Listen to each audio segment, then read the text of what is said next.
I lecture at the university and I lecture in digital currency regulation, but today I'm going to be talking about my day job, which is in blockchain for supply chains and all about restoring trust to world trade. And I want to talk about the realities of implementing blockchain, because when you come to conferences, you talk to a lot of people, we don't often talk about the realities and the state where blockchain is really at the moment. There's a lot of promise, there's a lot of hope, but we also need to be serious about the realities. So if we're assessing those realities, why should we bother with blockchain? Are we ready for enterprise use? And can it solve any major problems? And if it can, how would that be achieved? And is this the reality? So they're the things I'm going to look at. So let's start with why bother with blockchain. Blockchain, if we were to replace the word with one word, it would be this: collaboration. If you don't want to collaborate, if you don't want to share data, then use a database. If you do want to work with someone or a group of people and you want to share your data, then this is a technology that can make that possible. But if it's going to be possible, then it has to make commercial sense. People will not share their data and just leak information to other people unless there's a benefit. So the simple proposition we put to the people we work with is whatever data you put in, you get to take more out. So if you're at the beginning of the supply chain and you know all about the origin of the product and how it was manufactured, what the ingredients were, you don't know what's going on down the other end, at the sales end. The people at the sales end, they want to know all that stuff from the beginning. So you're sharing information, and it's of value to people. Are we ready for it? I like to compare the blockchain industry to the aviation industry. So Bitcoin showed that something new was possible, because before aviation came along with the Wright brothers, if you wanted to ship your goods to market, you had to follow the hills and up and down hills, or you had to meander along rivers to get your product to market. All of a sudden, though, you could take something from A directly to B. And that was a revolutionary change, but the technology was very early. The plane on the left here is actually the original Qantas plane. And you can see where they're at now. They've got a fleet of very advanced planes that can carry cargo and can carry passengers. But the original plane couldn't do that. So what they had to do was face the realities of the technology as it existed at that time. So what they did, they looked around for a commercial application that recognized the realities of the technology, and that was airmail. People would pay a premium to get their mail delivered directly from A to B very quickly. That's what we need to do with blockchain at the moment, is lower our expectations, not our hopes for the future, but our expectations of what's possible right now. Here's some photos I took at the San Francisco airport in the United Airlines lounge. I don't know how many of these ever flew or got beyond the concept stage, but you can see the one at the top left fascinates me. I have no idea how the pilot ever saw the runway to land the plane. The one on the bottom right is also United Airlines started out with airmail as well. So the businesses that went on to build up to massive corporations started small. Now, runways were required, terminals were required. Once they started to get lots of planes on the ground, they thought they should have control towers telling people when to take off and stuff. In the early days, they were just landing on flat fields, so they had to build up a whole infrastructure Once they got into the air, they didn't want planes flying into each other, so they started to have air routes. They had to develop air safety, they had to learn about navigation, and they had to develop stronger engines. The technology had to grow. The same thing exists with blockchain. We've got all sorts of issues that we still need to resolve. Data access control is one of the key ones.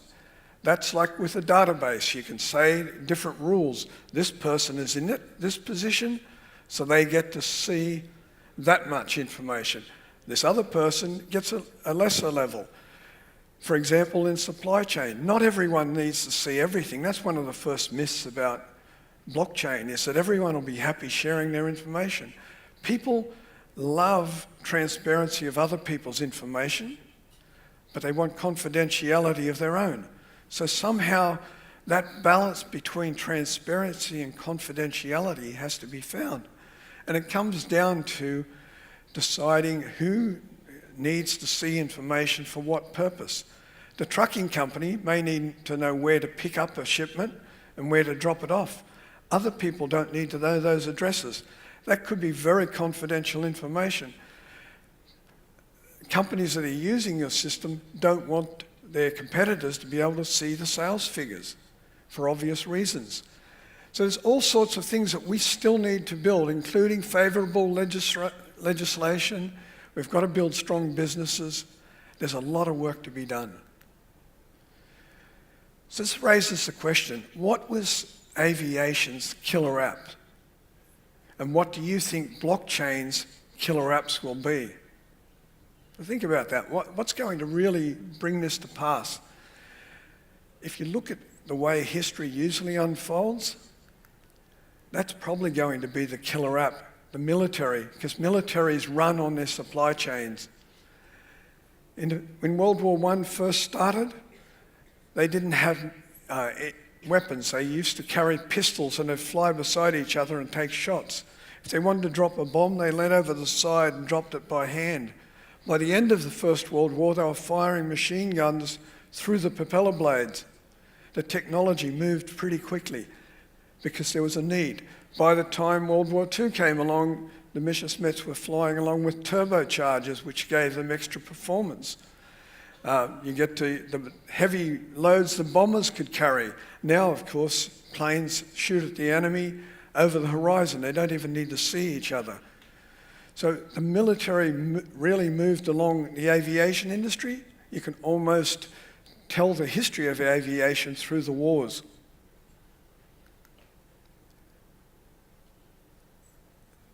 Militaries, of course, they're very interested in certainty of origin. They want supply chain visibility within their own supply chain. They want supply chain security. The last thing they want is the enemy knowing where their supplies are going to. They need data certainty. Auditability is very important to them, and supply line security is crucial. That's how enemies can defeat them. So we'll go on to some of the other problems that blockchain can solve. And here's the one that got me started in what I'm doing, and that is an Interpol figure. It's not just from the back of the internet. It says 1 million people die each year from fake pharmaceuticals.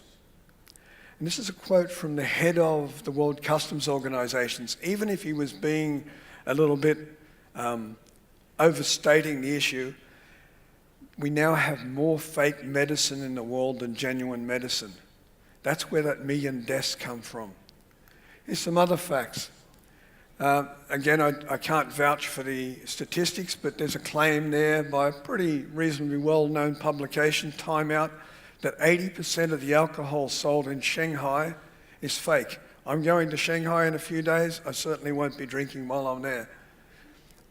Literally, a friend came back from Russia just 2 weeks ago, bought me back some vodka.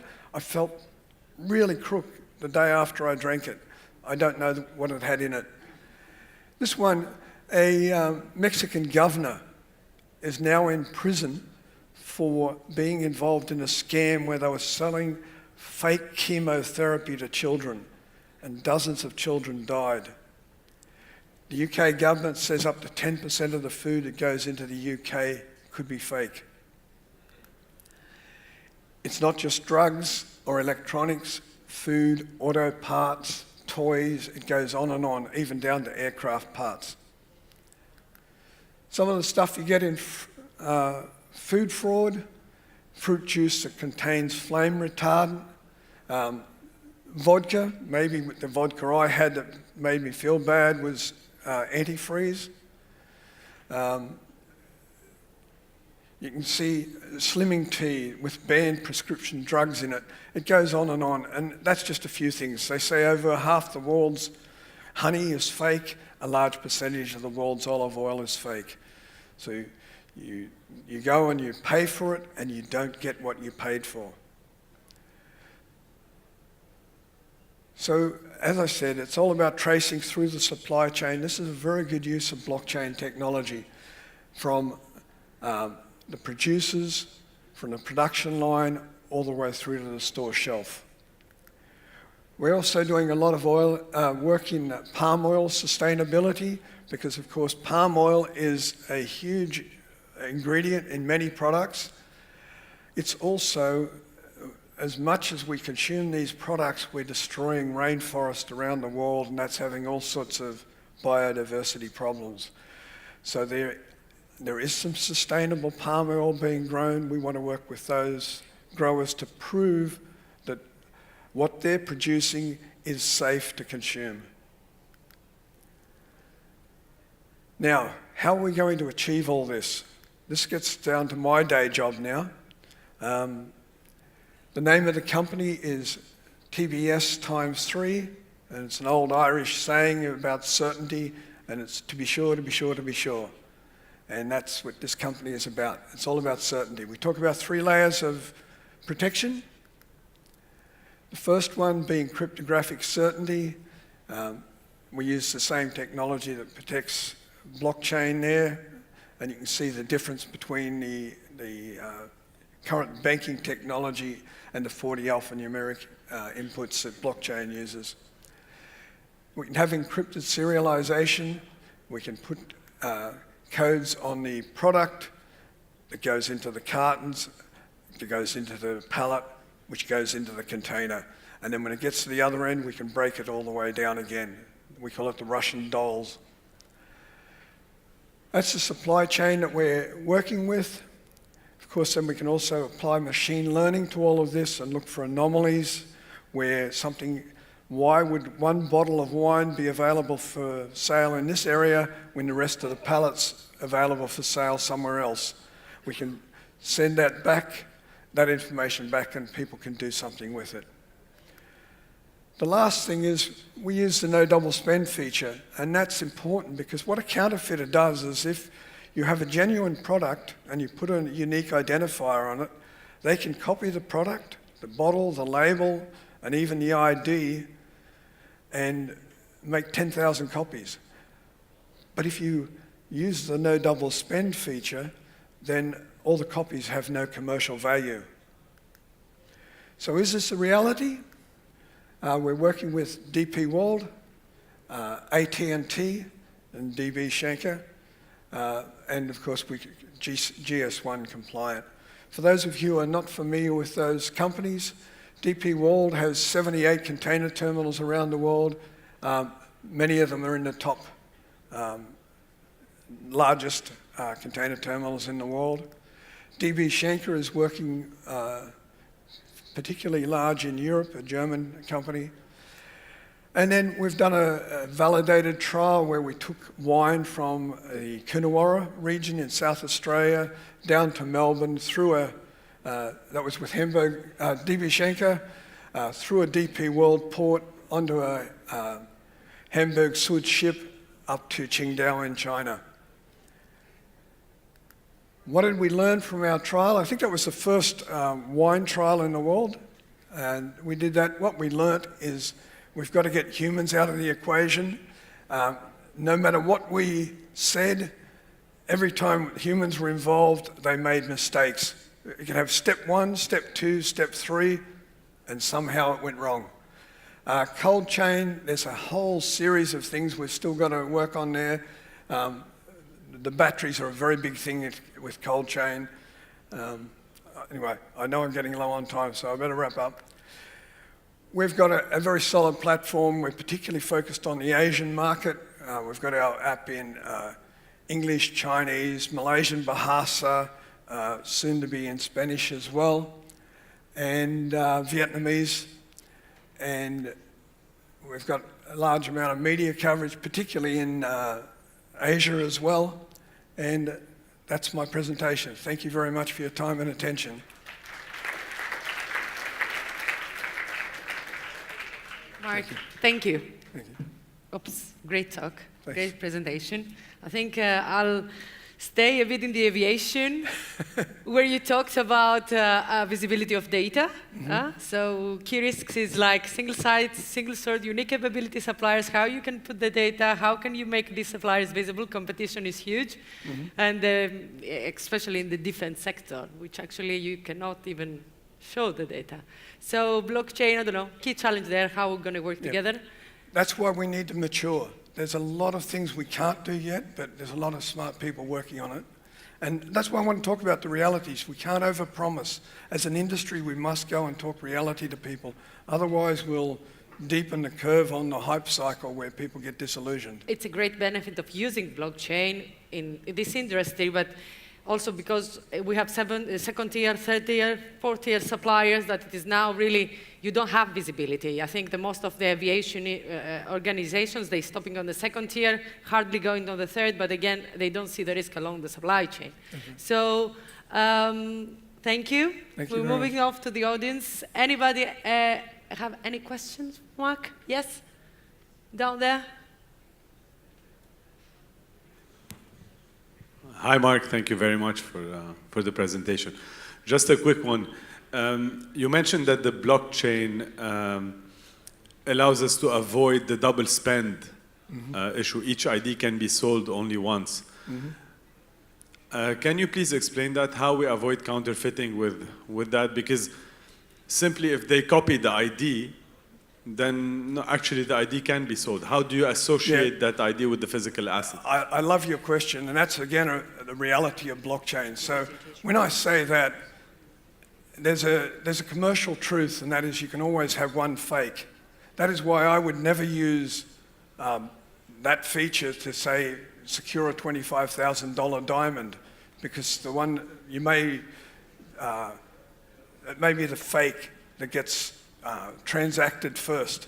So we deliberately try and target things. I don't care about a $3,000 bottle of wine, but it's more something in the commercial range where to create, and remember they can only do it once, but to create that fake, they've got to get a few things right, and that's why we talk about 3 layers of security. They've got to get the ID right, they've got to get the logistics right, and then it has to be the first one that ever gets transacted. So if you stay within the right value range, it's just not commercially viable. No one would spend hundreds of dollars to sell a $30 bottle of wine. Yeah, but my question is, let's say there is a medicine and it has an ID. Like someone would go to the pharmacy, check the ID that's on that physical medicine, and it says, it has like a whole ID. They just go back, they print 10,000 boxes with the same ID and just throw them around pharmacies. But that's why the logistics have to, that's where machine learning comes into it, and why the logistics are important. That's why we work with all the supply chain companies, because then we know where things are supposed to be. But if you're working with the supply chain company that you trust, then and you're only working with supply chain companies that you trust, then why do you need the blockchain? You're already trusting the supply chain companies from which you're buying the products. No, I didn't say you trust them. As you're working with these companies, and what you're doing is finding out the information of when something arrived, did it arrive within the right time frame, And then you start to see the patterns of all the rest of the shipment, because we put an identity on every single item. So when a container full of 14,000 bottles of wine travel, we know where they should be. And we know the other patterns of what's being sold. So Okay, that's why we talk about 3 layers of security. So yes, you can get around the identity. I agree with that. You can sell the fake first. But you've got to do all 3 things, and that goes right to the core of our name, why we have 3 layers of security. Thank you. Thank you very much. Thank you. Thank you.